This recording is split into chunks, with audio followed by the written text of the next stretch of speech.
Look, I use a lot of numbers in this video, mostly because looking at stats on Baseball Savant for 5 minutes is a lot quicker than trying to watch as many at-bats of a player as possible. But I use lots of intuition, and obviously biases will show their head. Also, the pitch clock will probably have a big impact on hitters and pitchers regressing this season, but that's hard for me to predict, so let's just try to ignore it. Also, I built this list with MLB Network and other people's lists in mind. Some players I feel like will be even better or worse than how I've ranked them, but I wanted to not steer too far from the industry consensus for fear of looking really stupid if these players perform how other people expect. Also, given the variables of baseball seasons, especially the top 10, the specific individual rankings I'm not crazy confident in. A player being ranked one spot above another doesn't really mean much. Coming in at number 50, we have Anthony Rendon, someone who MLB Network, understandably, did not rank in their top 100. Now, I'll be honest, I had no thoughts of putting this guy on the list coming into making it. But considering how good he had been in 2019 and 2020, I wanted to give him his due. So I decided to look into why exactly he was so bad in 2021 and 2022. Rendon has been playing injured the past 2 years, and according to the Angels GM, he looks like he's going to be healthy this year. And we all know how good Rendon can be when he's healthy. Continuing the trend of players that MLB Network did not rank in their top 100, we have Brandon Lau. He was injured in 2022 and did not play the full season.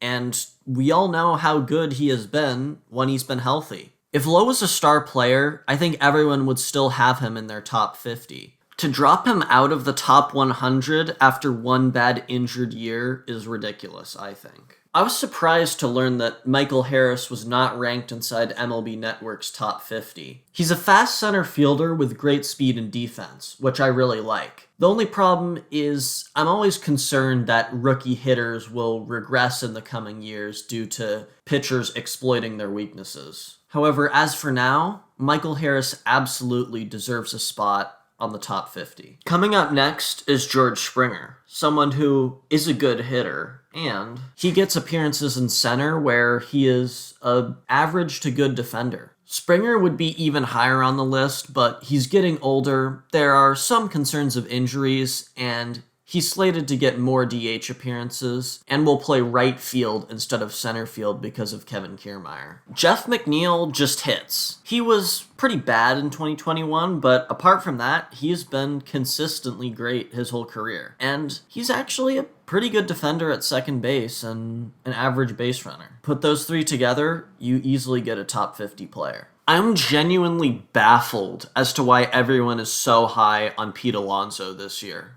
He has proven that he can be a consistently great hitter at first base, but he offers no defensive or base running value. And there are a fair few players with the same offensive capabilities, I think. Justin Verlander was incredible last year, and honestly, there's no reason to think that he won't be amazing this year as well, on a rate basis. Just considering how old he is, it's difficult to see him competing with some of the top pitchers in baseball for how many innings they're going to throw. But Justin Verlander is great, and probably will be great next year. Originally, I was not going to have Shane McClanahan in my top 50, like MLB Network. But I decided otherwise, in part because of his pitching pace. With runners on base, Shane is one of the fastest workers in the league. Not only will he not be affected by the pitch clock, there's a chance that he could even use it to his advantage. His fastball is also elite.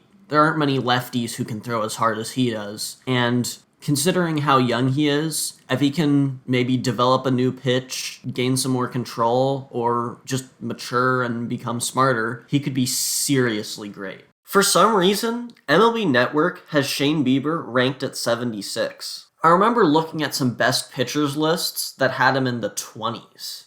I am very high on Shane Bieber this year. He's proven for many years in his career that he can be a great starter. I don't think he'll quite reach the peak that he reached in 2020, but he's a lot better than most people think he will be coming into this season.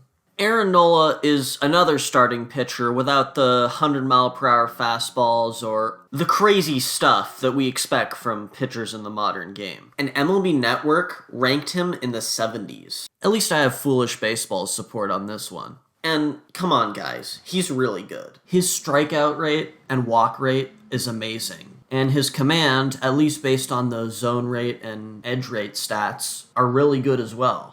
Pitchers with great stuff can be volatile, but pitchers with great command are consistently great. Brandon Nimmo was not in MLB Network's top 50. Nimmo is a good hitter, maybe not quite as good as some of the others on this list, but I just love the fact that he's a great defender in center field. Wander Franco's ranking in the top 50 may seem entirely based on his ceiling, but for what it's worth, in 153 career games, he has put up 4.7 F-WAR, and 6.1 B-WAR for those of you who actually care about WAR. However, Franco's hit tool and yet untapped into power, as well as ability to play shortstop and decent base running, mean that his ceiling is top 5. I really like Matt Olson. I think defense at first base is very underrated, and I think he's a very good hitter. However, there's one stat from last year that really concerns me, and that is Olson's chase rate. He swung at pitches outside of the zone far above any of his other seasons in his career. Of course, it was his first year playing in the NL, and so maybe he will just have to get adjusted to the new pitchers that he's seeing, and he'll be great again next year.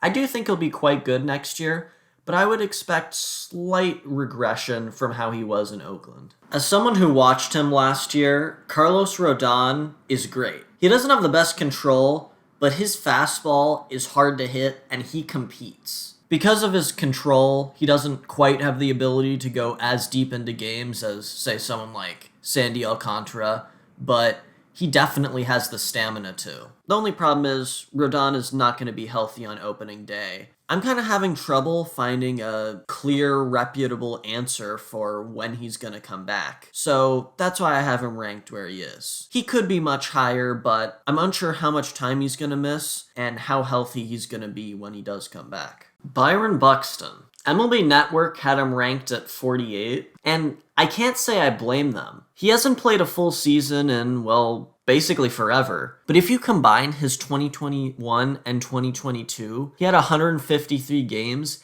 in which he hit 47 home runs. He's an elite base runner, one of the best defenders in center field, and if he can stay healthy, and that is a massive if, he's one of the few players, I think, who has a chance at beating out the player I have ranked at number 1.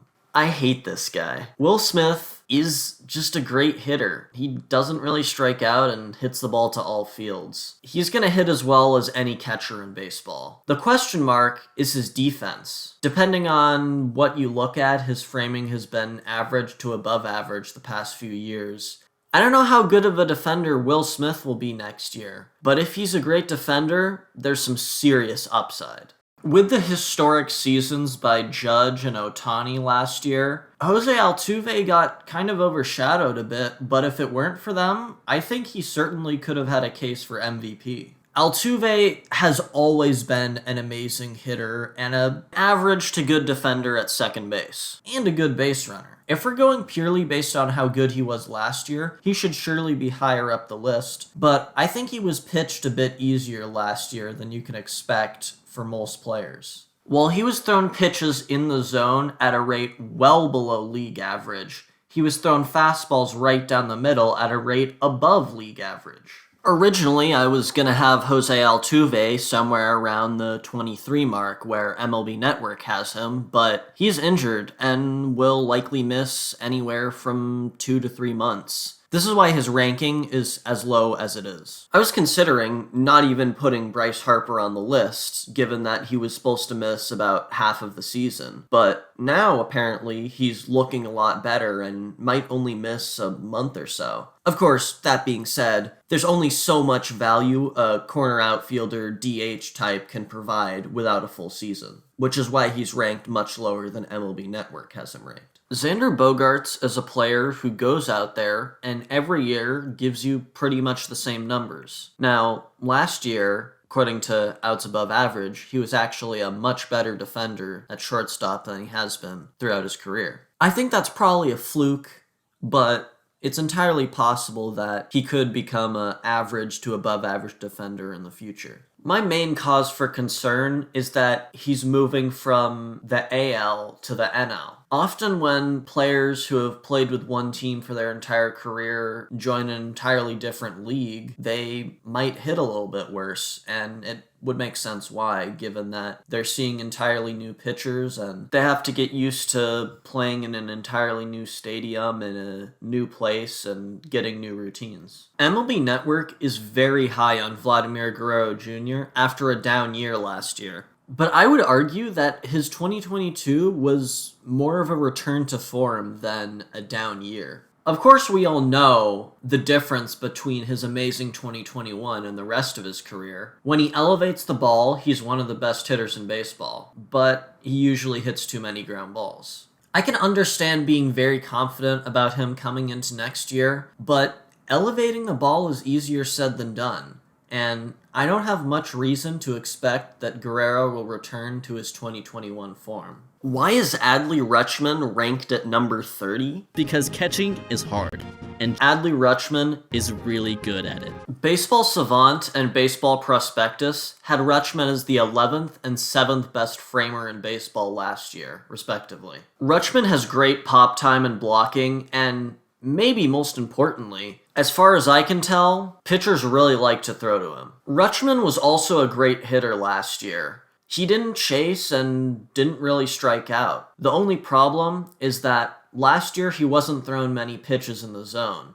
So maybe if this year pitchers adjust and start throwing more pitches in the zone, he won't be quite as good. But either way, he's still an elite catcher. Scherzer has been really good the past few seasons, and well, his entire career, and his run prevention numbers have been some of the best in the league, and honestly, he might get even better because of the pitch clock this next season, but he just doesn't throw enough innings to compete with some of the players who are higher than him on this list. Zach Wheeler's 2021 season was excellent. Not only was he great on a rate basis, but he had some of the best volume in the league. He didn't quite pitch as many innings last year, but he was still an amazing pitcher, and he will certainly be a top 50 player next year. Rafael Devers is a great hitter, and his defense is, well, I don't really know. He was pretty bad last year and has been bad years before, but he's also been fine years before, so I don't really know what to expect. As for hitting, though, he's a great hitter. He does chase maybe a bit more than you'd like, but he hits the ball hard and gets results. Look, Austin Riley is a great hitter, but defense is important, and he is pretty bad at it.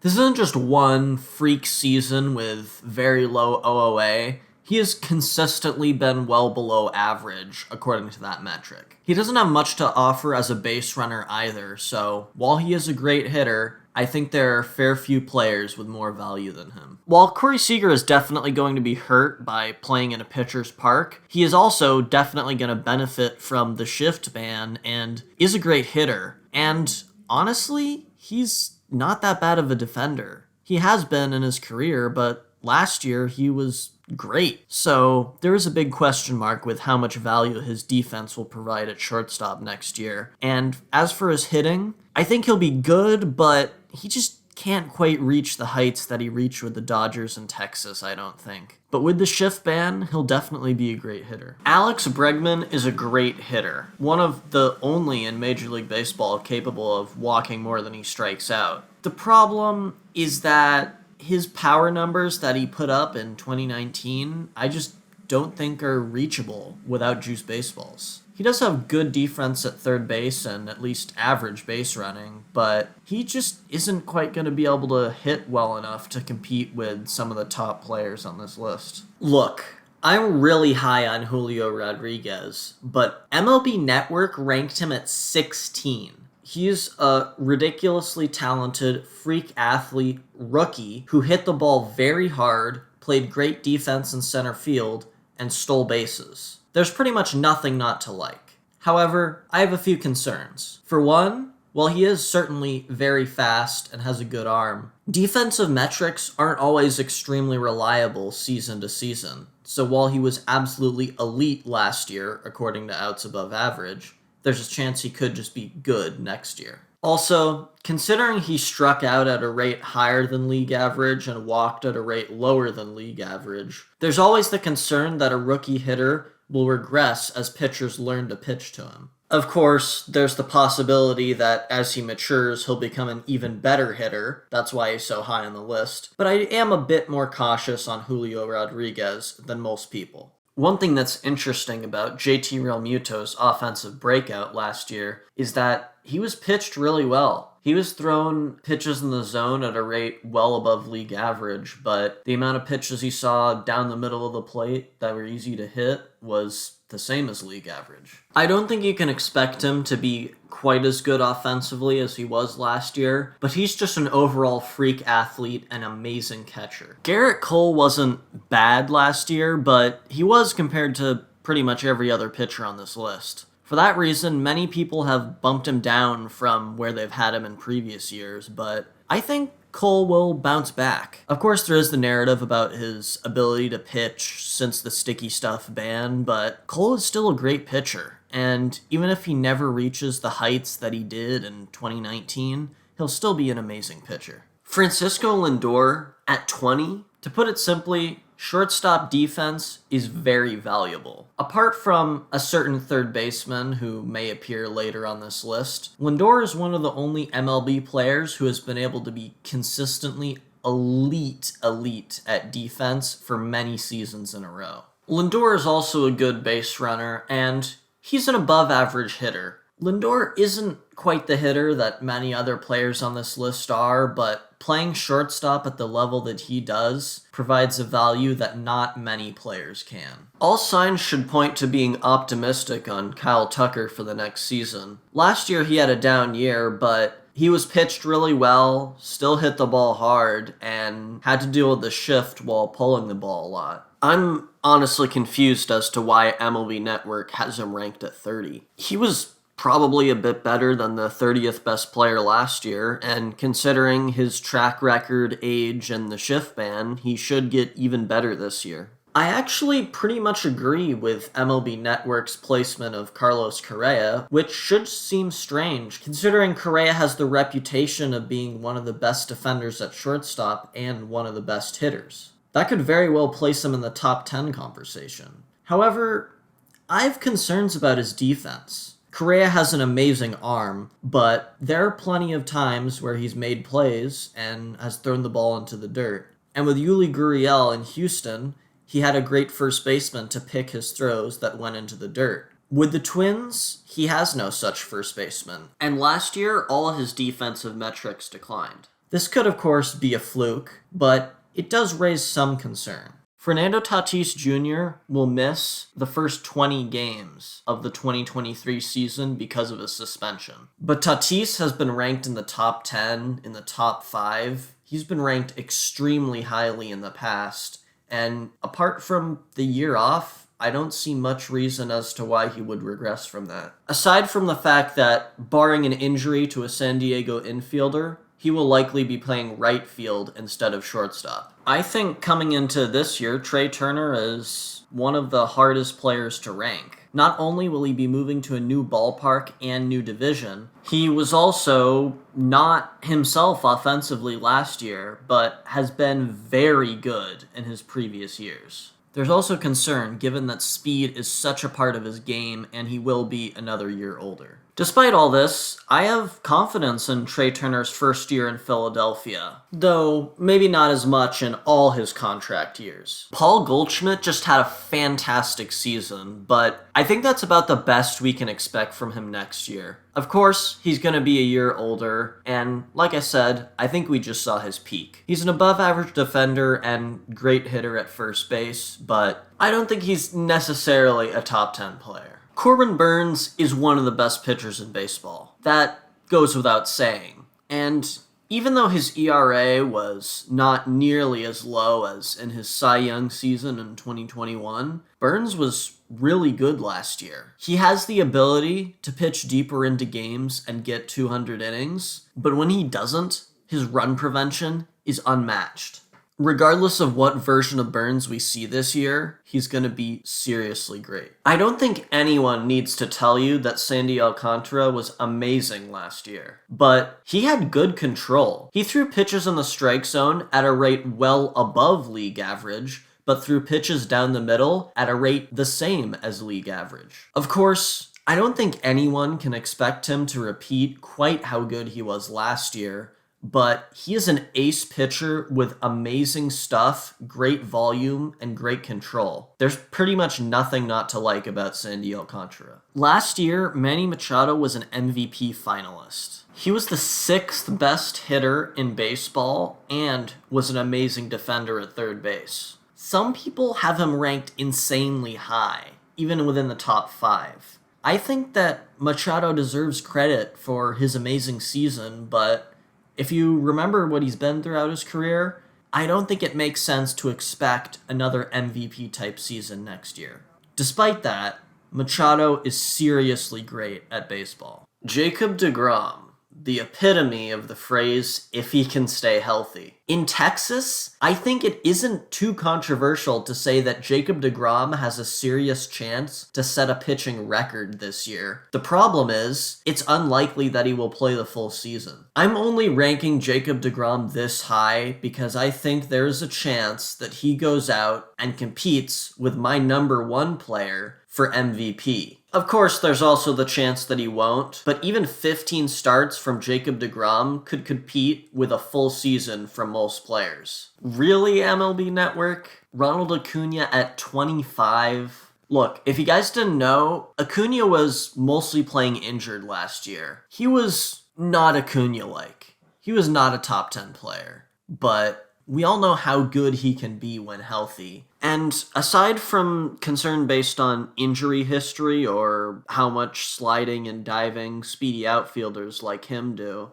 I don't think there's much reason to expect that he's going to be injured this year. Freddie Freeman has put up great numbers the past few seasons, but it's everything outside of that that makes me feel comfortable putting a first baseman this high. His defense is good at first base, at least according to OOA. And not only does he not strike out and walk at a decent rate, he hits a ton of line drives. He also is a weirdly good base runner. He doesn't steal bases often, but succeeds when he does. Even though he's getting another year older, Freddie Freeman is a really smart hitter who does basically everything in the game right. Mookie Betts. I don't think we'll see a Gold Glove, 30 steals, or anything close to what he did in 2018, but Mookie Betts is consistent, and he is a good hitter, good base runner, and good fielder. I don't think he will be better than everybody I've ranked him ahead of, but I'm confident that he will have a very good season next year. And when ranking players, that is something that I really value. Yordan Alvarez was seriously good last year. With all the attention in the AL going to Ohtani and Judge, Alvarez's third place finish kind of got overshadowed. He was a really good hitter. Now, of course, he is not great in the outfield and usually gets a lot of DH time. But considering his very strong arm, he has room to improve. And if he can become even an average defensive left fielder, he can move up even higher on this list. I'm not very confident on predicting exactly how good Juan Soto will be next year, but I am confident in 2 things. Next year, Juan Soto will be the best hitter in baseball, and MLB Network certainly underranked him. My concerns for Soto appear in the defense. Last year, according to defensive metrics, he was horrifically bad. He's also been a plus defender in 2021, so I have no idea where he'll land at this year. But like I said, I am very confident in his hitting. Mostly because he's a young kid with athleticism and strength who hits like he's a veteran. We all know about Soto's amazing plate discipline and ability to not strike out. He also drives the ball, hits line drives, and has shown to be a really smart hitter with a great approach. He definitely was experiencing some serious struggles, particularly in the second half of last year, but he's young, has a bunch of great hitters around him, and is smart enough that I know he can come back from that. And still, his floor last year was being 50% better than the average hitter. Nolan Arenado has always been considered a top 10 type player by RBI, home run, and defensive highlight enjoyers. But last year he was a finalist for NL MVP and the fourth best player according to the baseball god, WAR. We all know Nolan is an elite defender. He's been challenged in the past by Matt Chapman and currently by Ke'Bryan Hayes, but Nolan is still top tier. I don't think Nolan will be quite as good of a hitter as he was last year, but just because he's played most of his career in Coors should not diminish his offensive reputation. Nolan is a great hitter. Pair that with amazing defense, and you get a top 5 player. Look, will Jose Ramirez be the 4th best player this year? Probably not, but he is by far one of the safest bets to make the top 10. He has been consistent like almost no other player year after year. Not only is his hitting consistently great, his base running is elite, and his defense is good. Not Nolan Arenado level, but quite good at third base. I have no doubt that Jose Ramirez will at least be around the top 10 in WAR for players at the end of this season. We're all high on Aaron Judge after his record-breaking 62 home run season, but I think he'll regress to his career norm, which is admittedly an amazing player. Judge has proven that he can stay healthy, and when he does, he gives you incredible pop, great plate discipline, and good enough batting averages to be one of the best hitters in baseball. Judge also proved last year that he can play center field in Yankee Stadium at least a serviceable rate, where he may get some starts this year due to a Harrison Bader injury. I don't think he'll be quite as good as other people do, but Judge is an amazing player. Michael Nelson Trout, the greatest player of a generation, but Trout has looked mortal the past few seasons. And it hasn't been because of performance issues. In his last 4 seasons, he's played 119, 36, 53, and 134 games. Despite all this, Trout managed to win an MVP in 2019 and hit 40 home runs last year. Trout is still, without a doubt, a top 5 player. The very first thing I did when I had the idea to make this list was write down Shohei Ohtani at number 1. I don't really know what you're doing if you have anyone other than Ohtani at the number 1 spot. He's now proven that he can stay healthy and both pitch and hit at an elite level. We haven't really seen his peak yet. There's a chance that he could get even better offensively and maybe even better on the mound. There is serious potential for a record-breaking, mind-blowing season from Ohtani this year. If not, he'll still likely win MVP.